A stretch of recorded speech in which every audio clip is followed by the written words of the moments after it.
Hello, sisters and brothers who are journeying with me in this time of my mama's transition. It's another morning where I wake up, day after day really, saying, is today the day? Is today the day my mom is going to die?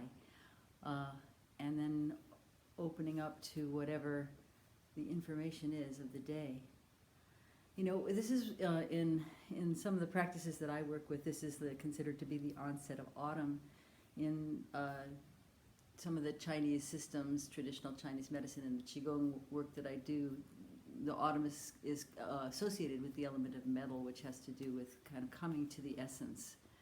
So watching my mom decline as the leaves are falling from the trees and watching different aspects of her sort of fall away, she coming to her essence, there's still some essence of graceness that I see.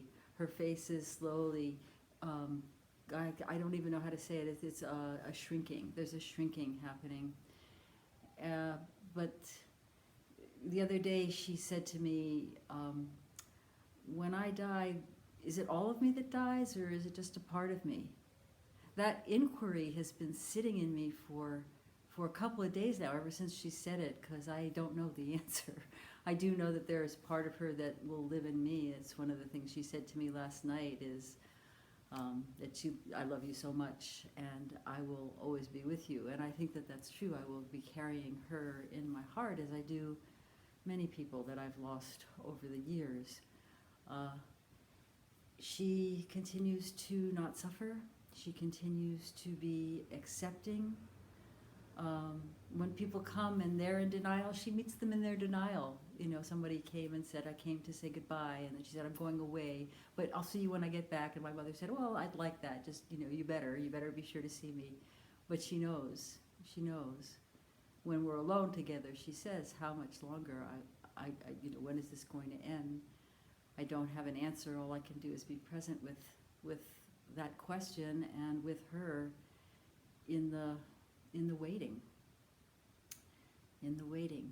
Again, like I said the other day, it's definitely a time out of time, a time of suspension.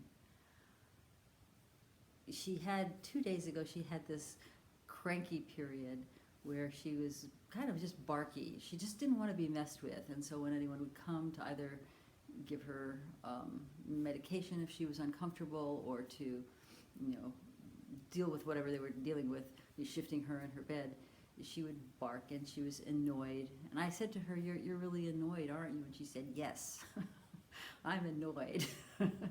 I think she was annoyed about, you know, she said, I thought this was going to be over by now.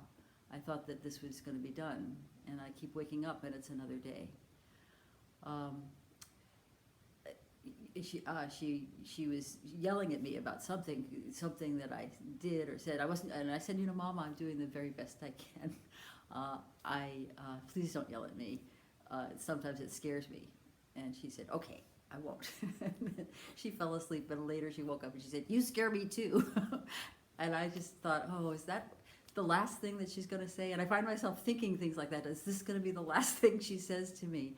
I don't want that to be the last thing. And, you know, and of course there's another part of it that says this whole thing is, you know, this whole process is being so rich and so multi-layered and bringing so many different emotions up in me. And it wasn't the last thing, because yesterday we had, again, this sense of intense lovingness passing back and forth between us.